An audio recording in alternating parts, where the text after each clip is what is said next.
Hello, cats and kittens. Oniwa Jose Yoroshiku, and welcome back to Manga Monday, the double shot. I've already posted my belated impressions on One Piece chapter 1023. So now we're going into One Piece chapter 1024, which is entitled So and So. We'll get to that in a minute. So this is, I would suppose, not necessarily I guess you say it's a transition chapter with a not even an info dump, more fleshing out the characters. Yeah. So a couple of characters, specifically Yamato, gets fleshed out, and some of Zoro's background. So I guess this is an expansion on character and character background, which is fine. You know what I mean? We got the setup for the battles, the two top undercard battles being Zoro versus King, Sanji versus Queen, last chapter. And so we're getting a slight break from that. And then possibly, hopefully get back to it in the next chapter, but who knows how these things go. The interesting bit at the beginning to me with Usopp and his boast of having conqueror's haki, which is right up his alley. That's exactly the type of lie that he would tell. But I think the thing that is being kind of underplayed here is I don't know what this can only go one of two ways. Either he's telling the truth and he does have conqueror's haki, which is extremely far-fetched, or Big Mom is indeed in close enough proximity where her conqueror's haki is knocking people out on the second floor. I forget what floor she's on, but where does she say? Big Mom is fighting elsewhere. It says on this floor. No, this is from the horse lady. I forget her name. Usopp says he's responsible for these people passing out. But the horse lady, again, I forget her name, says that it's because Big Mom is fighting elsewhere on this floor. Ripples of her haki are knocking out the soldiers. Okay. Now, the one thing that we know for sure about Conqueror's haki is it's lethal to fodder. You know, fodder can't stand up to. We know that back since Shanks got on Whitebeard's ship. It was knocking out underlings left and right, which was cool. And Usopp uses pretty close to what Marco's words were when Shanks was knocking out members of the Whitebeard pirate crew. Marco told them to go below deck until, all this is over. He said, it's not your fault. It's just, you just don't have the willpower to stay conscious in my overwhelming presence. Usopp, my dude, man. He's my dude. But here's the thing. At the very least, Usopp is proving that he's not fodder. Because he is completely unaffected by this haki. You know what I mean? And we also know back from Shaman D. A couple of things we know about Conqueror's haki. It can be directed, focused at specific individuals and used not to harm others. We know that back since Rayleigh, back on Shaman the Archipelago, where he knocked out, people who were in the auctioneer hall, but it didn't affect the straw hats, the straw hat crew, basically. They weren't harmed. Okay. So if Big Mom is fighting just against Law and Kid, just fighting flat out, and she don't care who this haki is directed at, that means that anybody's up for grabs. And Usopp is completely unaffected. That's I don't know if that's headcanon or whatever, but that's kind of a feat to me, you know what I mean? Considering that he's always pegged as being cowardly and whatever. So he ain't susceptible to that the hockey that's knocking these people out. Because we know that's where I'm leaving it right there. So I'm giving that to Usopp as a feat. The hockey that's knocking out these soldiers has no effect on it. So he's not fodder. Whatever, you can say at least that much. And I will go so far as to say I do believe that he will get Conqueror's hockey. He may very well wind up having all three because we know he already has observation. He's not really using it. I'd like to see him using it more. Armament is up his alley because it can be imbued into objects, and he's a sniper. Conquerors would not shock me because he has the epithet of being the sniper king. He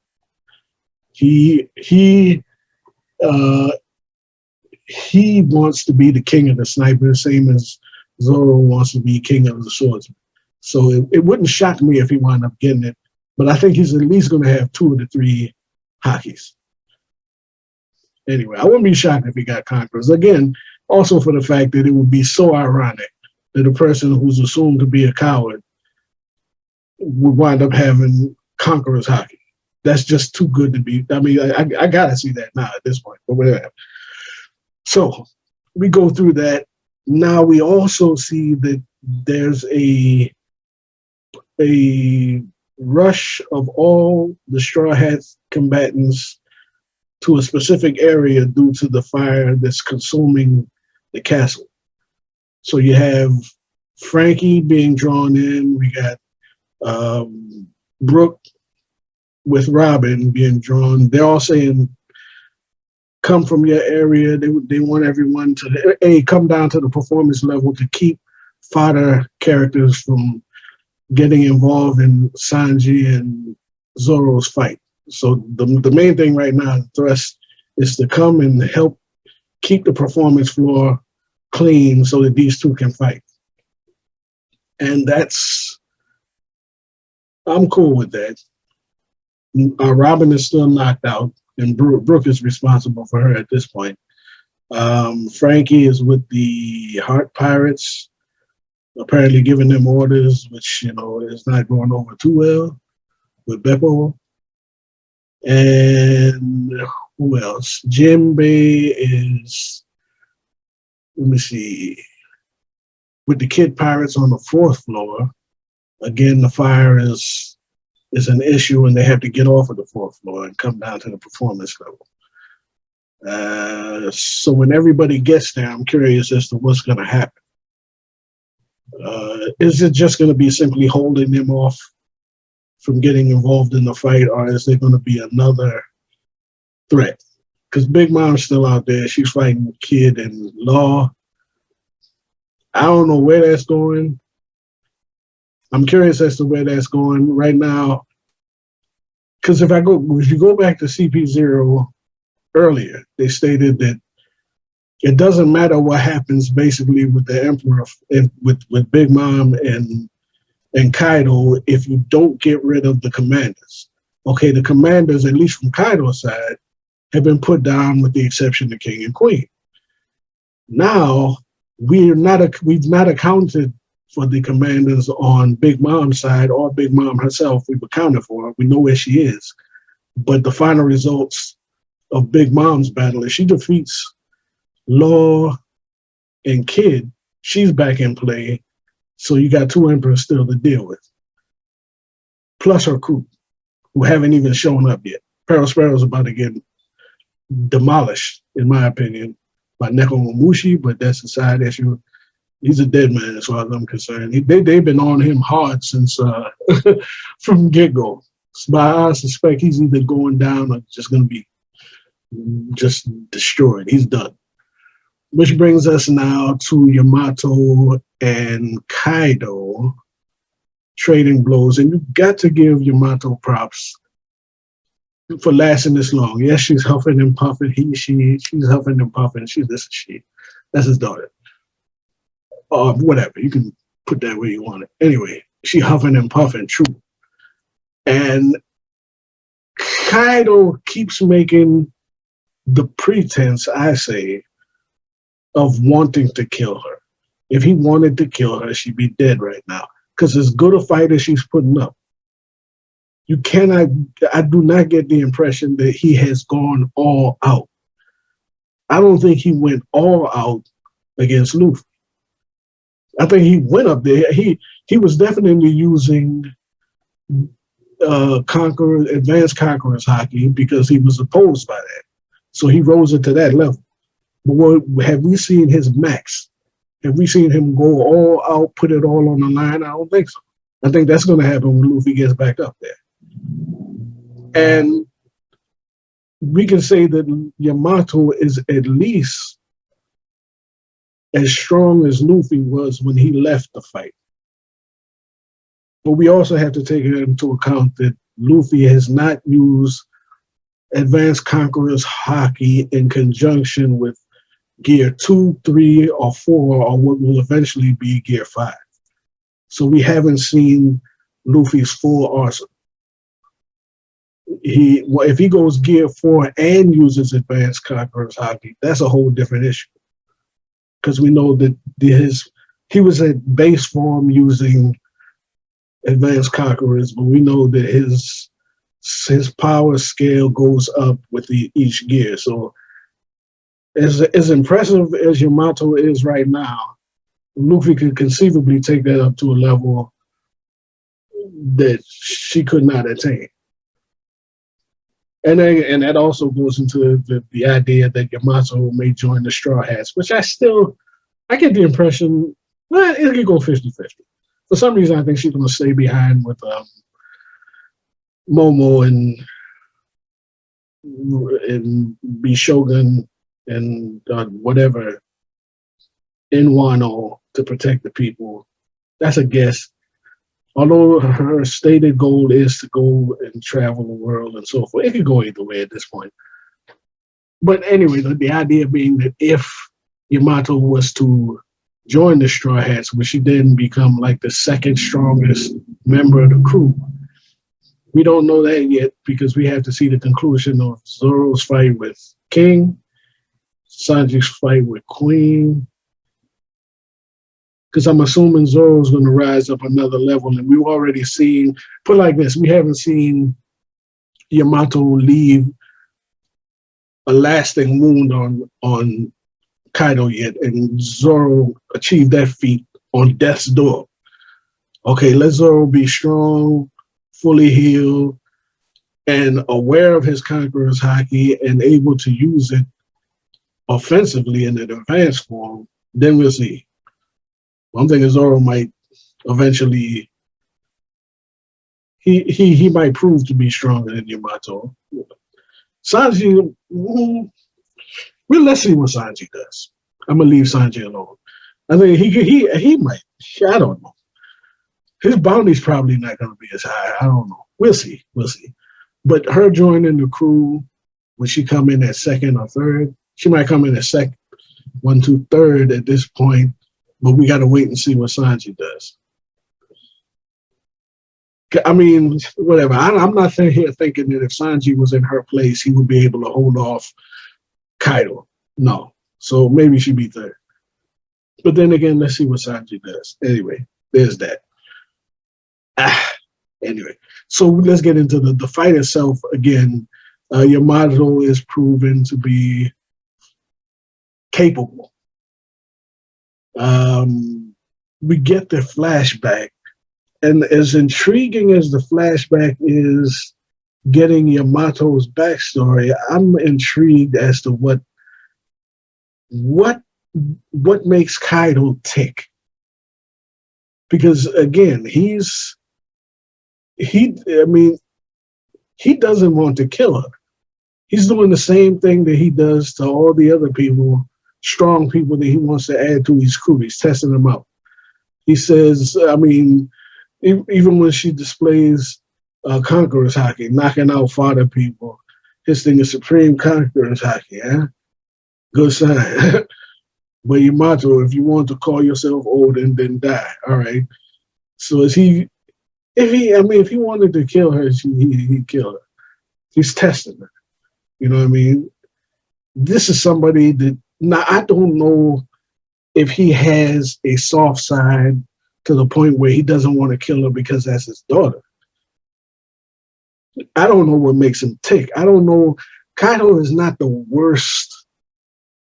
He's not, to me, Blackbeard is a worse person than Kaido, person, as an individual. Kaido has a code that is questionable. It ain't Bushido, that's for sure, but it might, be a form of Bushido. I'm not sure, but it's not, it may not be I don't know. I don't know what makes him take. As strong as he is, why does he want to kill himself? Is it this Zebek thing? Zebek went out in a blaze of glory and he wants to follow that type of mold. I don't know. He seems like if he just wants to conquer people and be strong, he's already there. I mean, with Whitebeard's death, he's presumably the strongest creature in the world. Why does he, what puts it in his mind that he wants to die, and why would he treat his own child this way? There's a lot more to him than we currently know. And I'm intrigued by that. I want to see, like I say, as much as this flashback centers on Yamato, it just got me asking more questions about Kaido. Why does he act the way that he acts? As far as Yamato goes, she's kind of in that same role as Emperor Atama. And the starving child that is left to suffer, that is befriended by either a samurai or warrior, because she's left to die of hunger, presumably, and she is befriended by the samurai who are already trapped in this cave that Kaido throws her into. One of which we assume is Shimotsuki. Shimotsuki Ushimura, the former daimyo of Ringo. Okay, which again is presumed to be Zoro's father or kinfolk. The prevailing notion is that Zoro is of the Shimotsuki clan, which is interesting in that Kaido saw Zoro and didn't make any mention of him looking like a fellow that he had trapped in a cave years ago. And also, we saw that, what's his name, Higoro or whatever, he made a reference to the what you call him, the Yakuza boss. Made reference to Zoro being, at least his fighting style being reminiscent of Shimotsuki Ushimura. And there was reference made that he has, even his style with the sword is the same.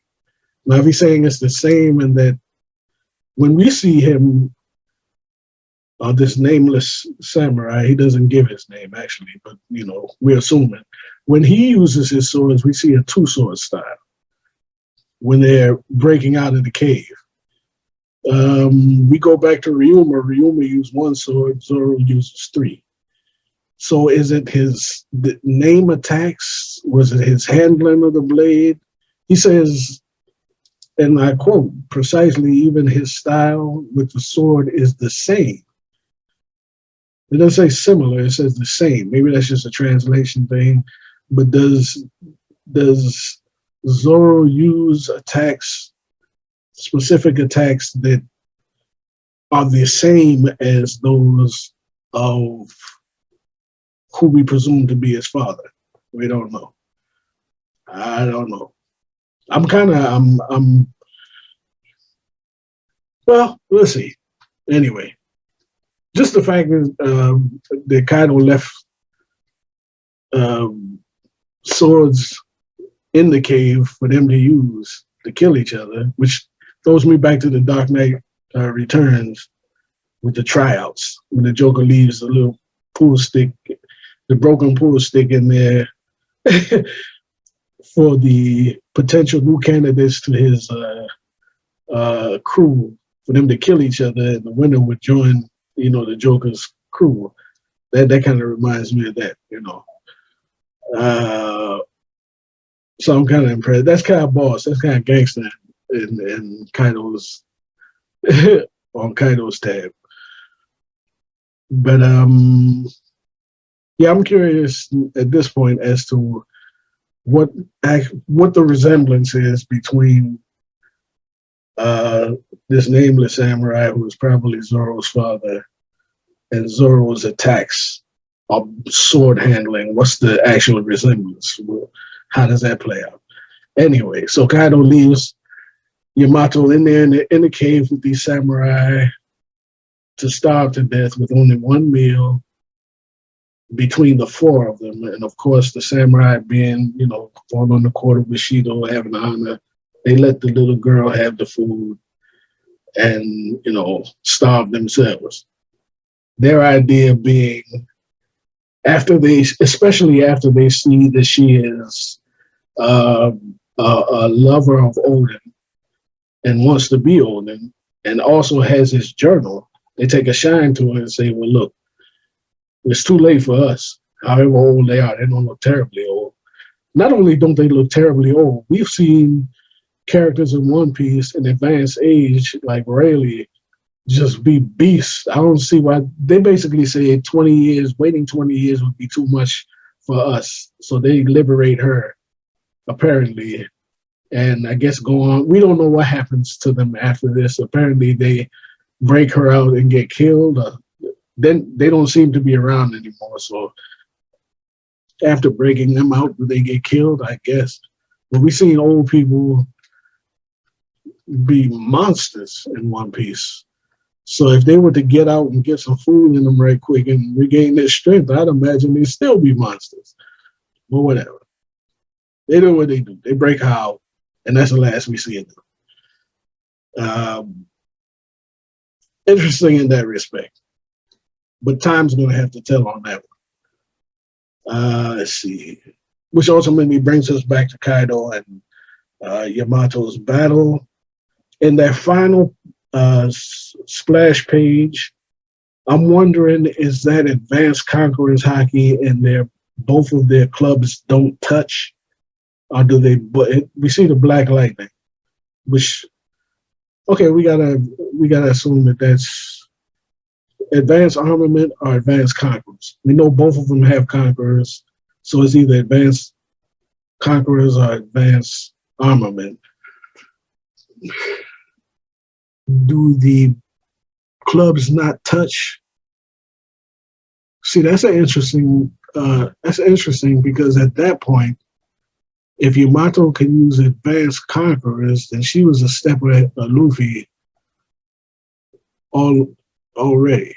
She was a step ahead of Luffy already because she already knew how to use that, whereas Luffy had just learned. Which again does not necessarily say that she's a better. Is she stronger? I don't know. A better fighter? Just maybe she's lived on an island where this knowledge maybe is more plentiful. Luffy had to come to Wano to figure this out. Boss Higuru, I can't get his name right. The Yakuza boss taught him that, but he wouldn't have learned that anywhere else. And then he sussed out the rest on his own in battle. So it wouldn't be shocking that Yamato knew how to use Advanced Conquerors. It wouldn't be a complete shock. Now it's just going to come down to who's better at using it. Usually you would give the advantage to the person who used it longer, but when you got plot armor on your side, your name's on the, you're the title character basically of the book, you could get the win that way. So I'm curious as to what the next chapter, are we going to go deeper dive in the back story? At this point, I got to see Kaido's backstory. He probably got a more tragic backstory than Big Mom at this point, I'm thinking. But he just acts in such a peculiar manner. even the little hint when Yamato is questioning his behavior and saying, "Why did you rob me of my freedom? Why did you rob these people of their freedom?" And he's like, "Because life isn't a series of simple questions with simple answers." That tells me something happened to him that, colored his view of the world so that things are just so not arbitrary, but so, yeah, I guess things are so gray.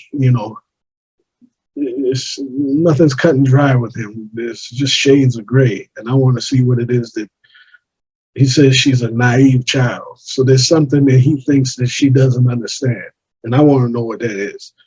But I think she's reaching her limit, and at this point, if she doesn't get some relief, it's not going to end well. So it was a good chapter. It was a good chapter. It leaves me with more questions and answers, but that's not a bad thing. Yeah. So what do you think? Let me know what you think is up with Kaido. Why is he acting how he acts? Can we answer that question to this point? Do you think that Yamato's joining the crew, and if so, what's her rank in the pecking order in terms of the top fighters? I'll go into this later, but they need some strong fighters in the crew, stronger fighters in the crew if they're going to go up against people like Blackbeard and going forward, because they're top heavy. The crew is extremely top heavy at this point. We'll get into that later. But they need either people towards the bottom to level up. We already seen that with Nami. We've seen that with Robin. She was in the middle, closer to the top in the middle, but people are leveling up, but they need Chopper, Usopp to level up for sure. And we got to get Brook into a real good fight. We got to get, Brook, just for the sake of seeing him get into a really, really tight tussle. We got to see that.